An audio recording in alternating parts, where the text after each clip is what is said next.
ليه ربنا ابتلاك بالفقر؟ سؤال زي ده وخصوصا لما يطلع من حد موجوع عمره ما بيكون سؤال عادي. غالبا وراه تجربة ووراه تعب ووراه دمعة محبوسة. خلينا اجاوبك بطريقة قريبة لقلبك، مش بطريقة دينية ولا بطريقة فيها نظريات. ليه ربنا بيبتلي حد بالفقر؟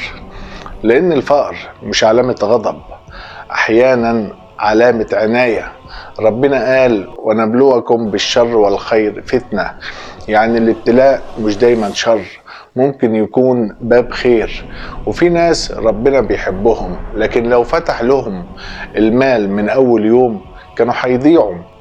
في ناس لو استغنت طغت، ولو اتوسعت نسيت، ولو اتدلعت وقعت.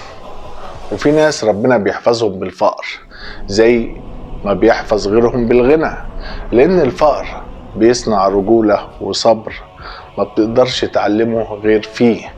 في ناس اتربط في الشدة فبقوا جبال، تعلموا الصبر وتعلموا الإحساس بالناس، تعلموا يحسوا بالنعمة. اللي عاش فقير عمره ما بيدوق حد لما يكون مالك. في رقة جوه قلبه، في رحمة، في إنسانية ما بيشوفهاش اللي اتولد طول عمره وهو مالك كل حاجة. لأن الفقر أحيانا هو الطريق للغنى الحقيقي. الغنى مش بس فلوس، الغنى سلام وحكمة وعلاقات وحب ورضا. في ناس ربنا بيديهم الفلوس ويحرمهم الراحة، وفي ناس يديهم الراحة ويختبرهم في الرزق. وانت يمكن ربنا بيجهزك لمرحلة محتاج فيها قلب قوي وعقل واعي، لان ربنا ما بيبتليش الا اللي يقدر يشيل. ويمكن انت مش شايف قوتك لكن ربنا شايفها. لا يكلف الله نفسا الا وسعها، يعني الابتلاء على قد الشخص مش على قد الظرف.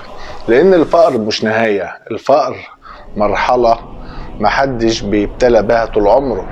الفقر مش هوية ولا لعنة ولا قدر مكتوب ما بيتغيرش، هو امتحان وبيتغير في لحظة ممكن تكون أقرب مما تتخيل.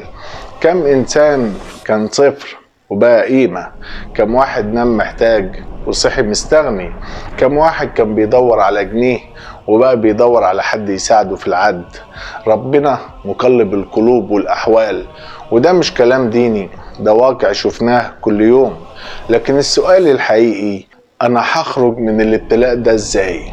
وهتعلم منه إيه؟ وهبقى مين بعد ما يروح؟ لأن الفقر مش باقي، لكن شخصيتك اللي بتتبنى جواه هي اللي بتبقى. الفقر مش إهانة، الإهانة إنك تقعد ساكت راضي مستسلم مش عايز تعمل أي حاجة. اللي بيغير حياتك مش الدعاء بس، الدعاء لازم معاه حركة سعي. ربنا قال وأن ليس للإنسان إلا ما سعى، ما قالش إلا ما دعا، قال سعى. اعرف مهارتك الأساسية. مفيش بني آدم ربنا خلقه ما عندوش موهبة. فيه اللي بيعرف يصلح، فيه اللي بيعرف يتعامل مع الناس، فيه اللي بيعرف يبيع، فيه اللي بيعرف يتكلم، فيه اللي دماغه نظيفة.